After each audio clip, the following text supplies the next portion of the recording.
In quiet neighborhoods, power goes wrong.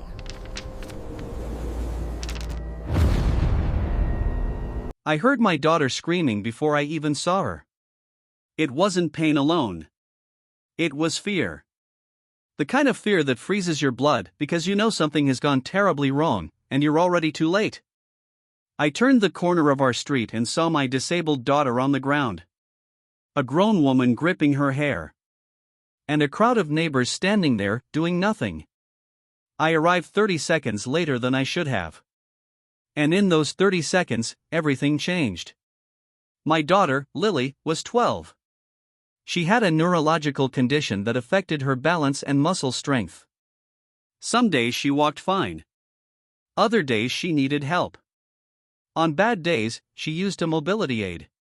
What she never needed was permission to exist. She loved sitting on the front steps after school, sketching in her notebook, watching the world go by. That day, she was waiting for me to come home. She never saw it coming. Her name was Carol Reeves. Everyone called her HOA Karen, but she preferred Community Standards Director. She believed rules were sacred. She believed she was the rules. And worst of all, she believed people like my daughter were inconvenient. I'd had run-ins with her before. Notes on our door. Complaints about Lily blocking walkways. Comments about property values. I ignored her. That was my mistake. Witnesses later told me what happened. Carol marched up while Lily was sketching on the steps. "You can't sit here," Carol snapped. Lily looked up, confused. "This is my house," she said softly. Carol grabbed the notebook and threw it aside. "You're violating HOA appearance rules." Lily tried to stand. She stumbled. And that's when Carol lost control. Instead of stepping back, instead of helping, Carol grabbed Lily by the hair. Dragged her off the step. Lily screamed. Neighbors stared. Phones came out, but no one stepped in. Carol shouted, "You don't belong out here like this." Those words would haunt the entire street. I was 2 blocks away. I just pulled onto our street when I heard it. That scream. A sound no parent ever forgets. I parked crooked. Left the engine running. And ran. I saw Lily on the ground. Her hair tangled in Carol's fist. Her face streaked with tears and dirt. I shouted her name. Carol froze. She turned and saw me. For the first time, she looked scared. Not because of who I was, but because she'd been seen. I didn't touch her. I didn't yell.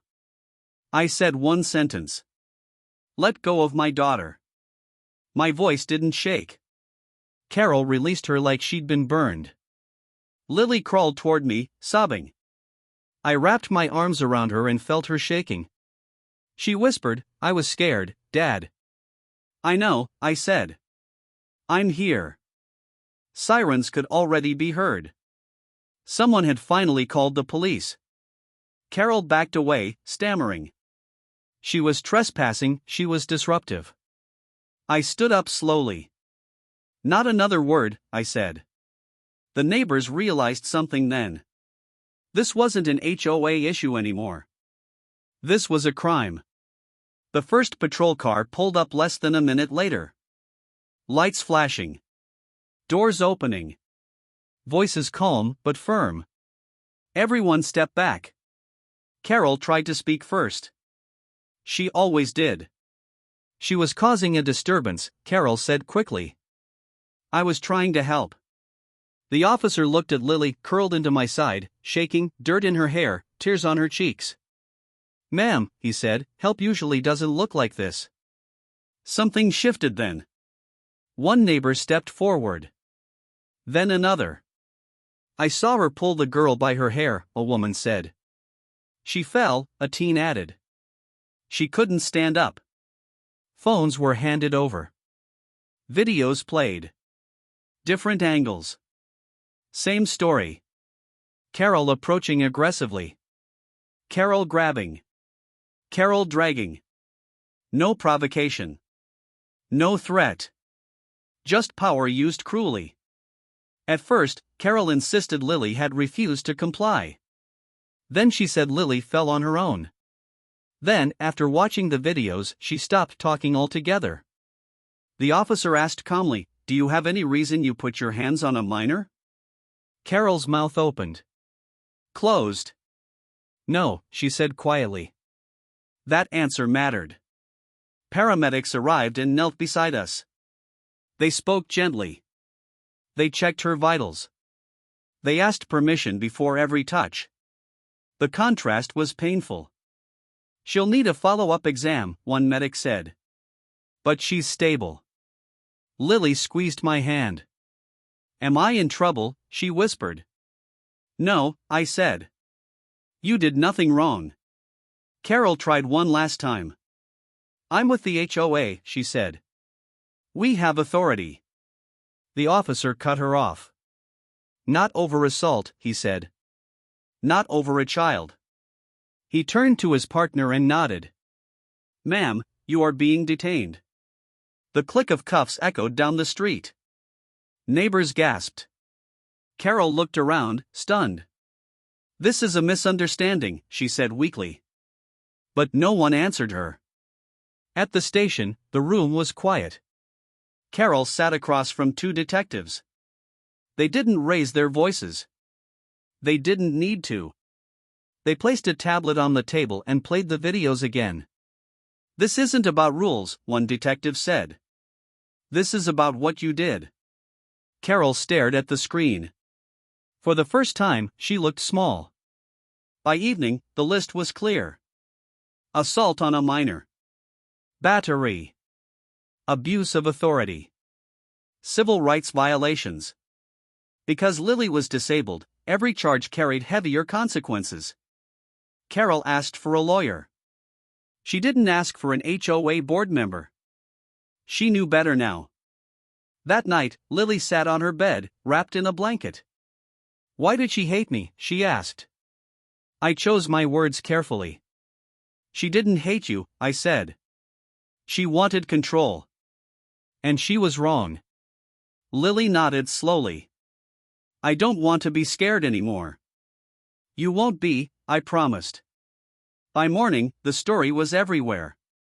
Neighbors who had stayed silent began speaking up about fines, threats, intimidation. The HOA board called an emergency meeting. Carol's chair was empty. And no one rushed to defend her. The courtroom filled quietly.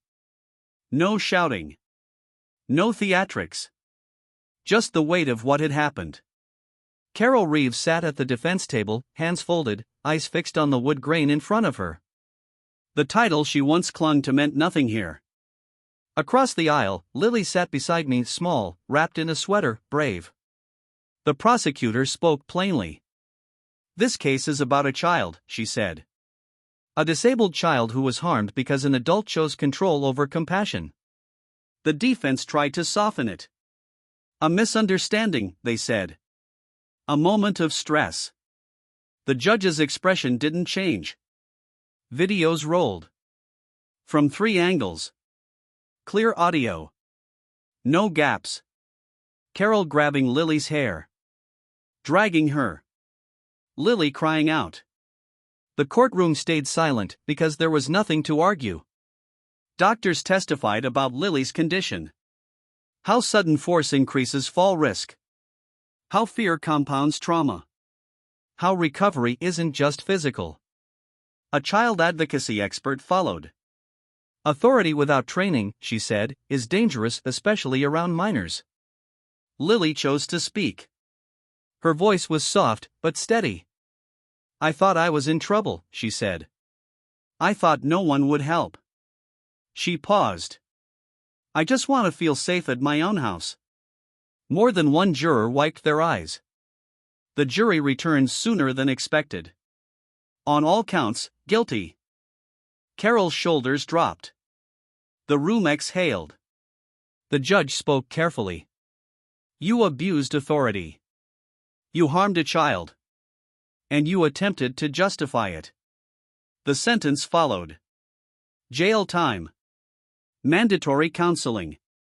Permanent removal from HOA authority. Protective order. Civil damages and restitution. Then the judge added, "Let this be clear, no title grants permission to hurt." Within weeks, the HOA dissolved. State oversight stepped in. Policies were rewritten. Training became mandatory.